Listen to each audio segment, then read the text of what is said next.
ओम नमः शिवाय. सर्व शिवभक्तांचे शिवमहापुराणच्या अध्याय 335 मध्ये स्वागत. श्रोतेहो, या अध्यायात आपण पाहणार आहोत स्वधर्म आचरणाचे महत्त्व आणि युद्धाचे फळ. श्रोतेहो, व्हिडिओला सुरू करण्यापूर्वी आपल्याला कळकळीची विनंती आहे की आपण जर चॅनलवर नवीन असताल तर चॅनलला सबस्क्राईब करा आणि या मराठी भक्ती परिवाराचे सदस्य व्हा आणि शिवमहापुराण कथेचा आनंद घ्या. तसेच श्रोतेहो, दुसरी विनंती अशी आहे की हा व्हिडिओ आपण व्हॉट्सअप ग्रुपवर जास्तीत जास्त शेअर करा, जेणेकरून सर्व भक्तांना शिवमहापुराण कथेचा आनंद घेता येईल. सर्व शिवजींविषयीची त्यांना देखील माहिती प्राप्त होईल. श्रोतो, हे देखील एक पुण्यकारक कर्मच आहे जे आपण करायलाच पाहिजे प्रत्येकाने. अध्यायाला सुरुवात करतोय. श्री गणेशाय नमः. व्यासमुनी पुढे म्हणाले की सनंत कुमारजी, ईश्वराच्या मुखापासून ब्राह्मण, बाहूंपासून क्षत्रिय, मांड्यांपासून वैश्य आणि चरणांपासून शूद्र उत्पन्न झाले आहेत.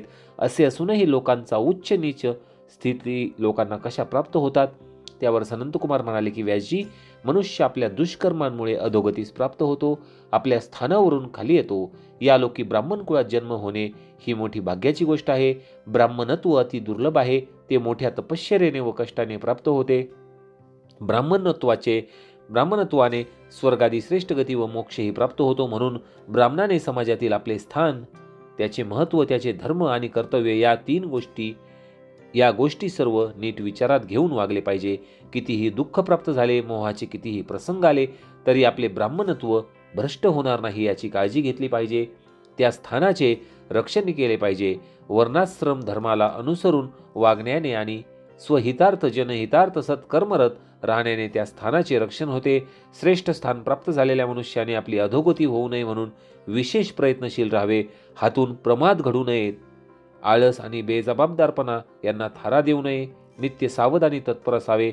जो मनुष्य या मूलभूत बाबींकडे दुर्लक्ष करतो, त्यांची उपेक्षा करून अधर्माने वागतो, तो मूर्खच होय. तो हजारो जन्म अंधकारातच फिरत राहतो. जो मनुष्य ब्राह्मण असूनही ब्राह्मण्याचा तिरस्कार करतो, भोज्य जाणत नाही, तो क्षत्रिय होतो. पण एखादा क्षुद्र कुळात जन्मूनही शास्त्रामध्ये सांगितलेल्या त्याच्या कर्मांचे निष्ठेने पालन करत असेल, अन्य तीनही वर्णांची विधीपूर्वक नित्य सेवा करत असेल, तर पुढील जन्मात तो वैश्य कुळात उत्पन्न होतो. जो वैश्य धर्ममार्गाने धन मिळवतो, विधिविधानानुसार पूजा अर्चना व अग्निहोत्रादी कर्म करतो, देव अतिथी इत्यादींना त्यांचा अन्नभाग देऊन शेषान्न भक्षण करतो, तो क्षत्रिय कुळात जन्म घेतो. जो श्रेष्ठ ब्राह्मणांना निमंत्रित करून त्यांच्या मार्गदर्शनानुसार विधीपूर्वक यज्ञ करतो, अनुष्ठाने करतो, त्या ब्राह्मणांना दक्षिणा देऊन त्यांचा सन्मान करतो, भूमीचे पालन करतो, गो ब्राह्मणांचे, लोकांचे, भूतादिकांचे रक्षण करतो, ब्राह्मण, क्षत्रिय आणि वैश्यादिकांचे आतिथ्य करतो, ऋतुकाळाला अनुसरून केवळ आपल्या स्त्रीशी सहवास करतो, युद्धात स्वतःच्या जीविताची पर्वा न करता लढतो, प्रसंगी मरणही पत्करतो, तो स्वधर्माने निष्ठेचे पालन करणारा क्षत्रिय पवित्र आत्मा होऊन ब्राह्मण कुळात जन्म घेतो. हीच कर्माची महानता आहे. जो मनुष्य आपल्या वर्णाश्रम धर्माला अनुसरून कर्मे करतो, सत्यनिष्ठ राहून जितेंद्रिय होतो, त्याचा उद्धार होतो. तो देवांनाही दुष्प्राय असा स्वर्ग प्राप्त करतो. व्यास म्हणाले, सनंत कुमारजी, तुम्ही मला स्वधर्माचे महत्त्व समजावून सांगितले. आता युद्धाचे महात्मेही सांगा. त्यावर सनंत कुमार म्हणाले की हे मुनीश्वर, विपुल दक्षिणा देऊन अग्निष्टोमादी यज्ञ करूनही जे प्राप्त होत नाही ते अद्भुत महाफळ क्षत्रियाला युद्धाने प्राप्त होते. जो क्षत्रिय शूरांच्या सेनेत प्रवेश करून युद्ध करतो त्याला धर्म, अर्थ, यश आदी सर्व गोष्टींचा लाभ होतो. जो स्वहस्ते दान धर्म करून युद्ध वाहनावर आरूढ होतो आणि रणांगणात जातो, त्याचे धर्म, अर्थ, काम हे तीनही पुरुषार्थ सिद्ध होतात. त्याला दक्षिणेसहित यज्ञ केल्याचे पुण्यफल प्राप्त होते. जो युद्धात पराजित होत नाही तो विष्णुलोकी जातो. त्याला अश्वमेध यज्ञांचे फल प्राप्त होते. जो क्षत्रिय सेनेच्या पुढे राहूनही शत्रूशी युद्ध करतो, वीरमरण आले तरी हातातील शस्त्र सोडत नाही, तो स्वर्गातून कधीही खाली येत नाही. राजा, राजपुत्र, सेनापती वा अन्य कोणीही क्षत्रिय वीर युद्धात शत्रुपक्षातील शूरवीराकडून मारला गेला तर त्याला अक्षय लोक प्राप्त होतो. महायुद्धात अस्त्रांच्या प्रहारांनी त्याचे जेवढे रोम छेदले जातात त्याला तितके कामदायक अक्षय लोक प्राप्त होतात. वीरासन, वीरशय्या आणि वीरस्थानाची स्थिती या लोकी आणि परलोकी नेहमी स्थिर असते. जो क्षत्रिय, गो, ब्राह्मण, पुण्यक्षेत्र आणि आपल्या स्वामीच्या रक्षणार्थ मरणपत करतो त्याला पुण्यात्मांना मिळणारे असीम सुख प्राप्त होते. अक्षय गती मिळते. जो क्षत्रिय युद्धात शत्रुपक्षातील ब्राह्मणाचाही वध करतो आणि आपल्या स्वामीसाठी लढता लढता प्राणत्याग करतो, तो स्वर्गातून कधीही पतित होत नाही. युद्धात राक्षस किंवा हत्तीकडूनही मरण आले तरी उत्तम गती प्राप्त होते.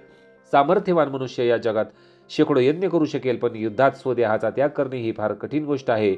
युद्धात प्राणत्याग करणे हे सर्व वर्णांसाठी पुण्यदायक असले तरी क्षत्रियांना ते विशेष फलदायक असते. हे मुने, आता मी तुम्हाला युद्ध धर्माविषयी सांगतो. युद्धात मारण्याच्या उद्देशाने शस्त्र उगारून धावलेल्या आततायी वेदांती ब्राह्मणाचा वध केला तरी ब्रह्महत्येचे पातक लागत नाही. युद्धात कोणी तहानेने व्याकुळ होऊन पाणी मागत असेल तर तो मारण्या योग्य असूनही त्याला मारू नये. युद्धात ज्याचे धनुष्य तुटले आहे, ज्याची प्रत्यंचा तुटली आहे, तसेच व्याधीग्रस्त, दुर्बळ बालक, स्त्री, अनाथ, कृपण, निश्चल आणि शरणागत यांची हत्या केल्यास ब्रह्महत्येचे पातक लागते. जो बुद्धिमान पुरुष धर्माने युद्ध करतो त्याला उत्तम फळ प्राप्त होते. तो इहलोकी सुखात राहतो, त्याला परलोकीही आनंद मिळतो. अशा प्रकारे श्रोतेहो, स्वधर्म आचरणाचे महत्त्व आणि युद्धाचे फळ याविषयीचा महत्त्व सांगणारा अध्याय इथे समाप्त झाला आहे. पुढील अध्यायात आपण देह उत्पत्तीचे वर्णन याविषयीचा अध्याय जाणून घेणार आहोत. श्रोतेहो, चॅनलवर नवीन असताल तर चॅनलला सबस्क्राईब करा आणि मराठी भक्ती परिवाराचे सदस्य व्हा एवढीच विनंती करून अध्याय थांबवत आहे. ओम नमः शिवाय.